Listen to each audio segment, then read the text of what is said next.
N'est-ce pas lui qui commence la création, puis la refait, et qui vous nourrit du ciel et de la terre? Y a-t-il donc une divinité avec Allah? Dis, apportez votre preuve si vous êtes véridique. Dis, nul de ceux qui sont dans les cieux et sur la terre ne connaît l'inconnaissable, à part Allah. Et ils ne savent pas quand ils seront ressuscités. Mais leurs sciences se sont rejointes au sujet de l'autre monde. Ils doutent plutôt là-dessus, ou plutôt ils sont aveugles à son sujet. Et ceux qui ne croient pas disent « Est-ce que quand nous serons poussière, nous et nos pères, est-ce que vraiment on nous fera sortir de nos tombes? Certes, on nous l'a promise à nous et à nos pères auparavant. Ce ne sont que des contes d'anciens. Dis, parcourez la terre et voyez ce qu'il est advenu des criminels. Et ne t'afflige pas sur eux, et ne sois pas angoissé à cause de leur complot. » Et ils disent « Pour quand cette promesse si vous êtes véridique? » Dis, il se peut qu'une partie de ce que vous cherchiez à hâter soit déjà sur vos talons. Certes, ton Seigneur est pourvoyeur de grâce aux hommes, mais la plupart d'entre eux ne sont pas reconnaissants. Certes, ton Seigneur sait ce que cache leur poitrine et ce qu'ils divulguent.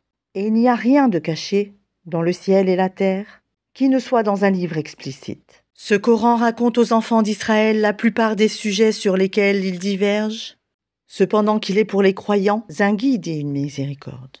Ton Seigneur décidera certes entre eux par son jugement, et il est le Tout-Puissant, le Sage. Place donc ta confiance en Allah, car tu es de toute évidence dans la vérité et le bon droit. Tu ne peux faire entendre les morts, ni faire entendre l'appel aux sourds quand ils s'enfuient en tournant le dos. Et tu ne peux non plus guider les aveugles lors de leur égarement. Tu ne feras entendre que ceux qui croient en nos versets et se soumettent. Et quand la parole tombera sur eux, nous leur ferons sortir de terre une bête qui leur parlera. Les gens n'étaient nullement convaincus de la vérité de nos signes ou versets. Et le jour où nous rassemblerons, de chaque communauté, une foule de ceux qui démentaient nos révélations, et qu'ils seront placés en rang, puis, quand ils seront arrivés, Allah dira « Avez-vous traité de mensonges mes signes, sans les avoir embrassés de votre savoir? Ou que faisiez-vous donc ?»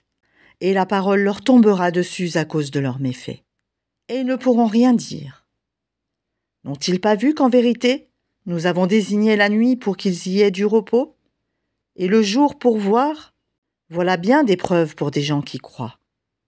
Et le jour où l'on soufflera dans la trompe, tous ceux qui sont dans les cieux et ceux qui sont dans la terre seront effrayés, sauf ceux qu'Allah a voulu préserver. Et tous viendront à lui en s'humiliant. Et tu verras les montagnes, tu les crois figées, alors qu'elles passent comme des nuages. Telle est l'œuvre d'Allah qui a tout façonné à la perfection. Il est parfaitement connaisseur de ce que vous faites.